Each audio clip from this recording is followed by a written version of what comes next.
YS Sunitha మరోసారి hot comments చేశారు. కడప జిల్లా ఎస్పీని మర్యాదపూర్వకంగా కలిసిన ఆమె వివేక హత్య కేసుపై కీలక వ్యాఖ్యలు చేశారు. గత కొద్ది రోజులుగా పులివెందులలో జరుగుతున్న ఘటనలు చూస్తుంటే నాన్న హత్య గుర్తుకు వస్తుందని ఆవేదన వ్యక్తం చేశారు. నాన్న గొడ్డలిపోటుతో పడి ఉంటే గుండెపోటు అని చెప్పారని సునీత ఆగ్రహం వ్యక్తం చేశారు. పోలీసులను బెదిరించి క్రైమ్ సీన్ను తుడిచేశారని ఆరోపించారు. హత్య తరువాత కొందరు వ్యక్తులు లెటర్ తీసుకువచ్చి ఆదినారాయణ రెడ్డి, సతీష్ రెడ్డి, బీటెక్ రవిలు హత్య చేసినట్లుగా తనని సంతకం పెట్టమన్నారని తెలిపారు.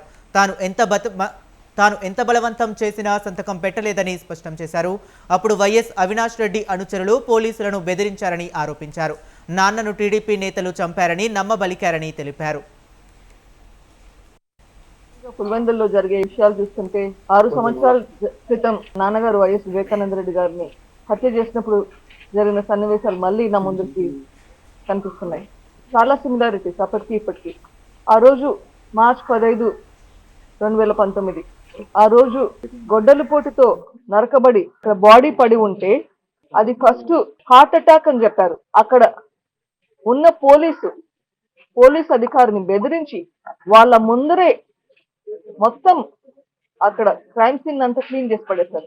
అక్కడ క్లూస్ ఉన్నాయా లేదా ఏమీ లేకుండా అక్కడ ఫుట్ ప్రింట్స్, హ్యాండ్ ప్రింట్స్ అన్ని క్లీన్ చేసి పడేశారు. తర్వాత నేను వస్తే నా దగ్గరకు ఒక లెటర్ తీసుకొచ్చారు. ఈ హత్య ఆదినారాయణ రెడ్డి, సతీష్ రెడ్డి, బీటెక్ రవి చేయించారు అని రాసి తీసుకొచ్చి దాని మీద నా సంతకం పెట్టమన్నారు. దాని మీద నా రోజు నేను సంతకం పెట్టలేదు. ఈ రోజు